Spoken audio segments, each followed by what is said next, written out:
पिंडी भटिया से deputy bureau chief Hafiz Qasim Chishti के मुताबिक district police officer Hafizabad Faisal Gulzar ने आरिफ शहीद पुलिस लाइन्स हाफिजाबाद में डिस्ट्रिक्ट हाफिजाबाद के पुलिस अफसरान और नौजवानों के साथ मीटिंग की। एसपी इन्वेस्टिगेशन फारूक अहमद भुट्टा, तमाम एसटीपीओज, एसएचओज, मुहर्रिरान और नौजवानों ने मीटिंग में शिरकत की। डीपीओ हाफिजाबाद ने तमाम अफसरान और जवानों से मुलाकात की। इस मौके पर उनको ईद की मुबारकबाद दी, उनके लिए नेक ख्वाहिशात का इजहार किया।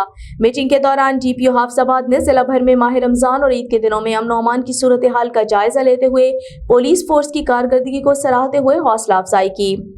डीपीओ हाफिजाबाद का कहना था, हमारे अफसरान और जवानों ने जिला हाफिजाबाद के लोगों की जान और माल के तहफ़्फ़ुज़ के लिए हर मौके पर जिम्मेदारी का मुजाहिरा किया, जिसके लिए वो मुबारकबाद और दाद के मुस्तहिक हैं। डीपीओ हाफिजाबाद का कहना था, बतौर पुलिस फोर्स हम एक फैमिली की मानंद हैं, खुशी और गमी के मौके पर एक दूसरे के साथ खड़े हैं।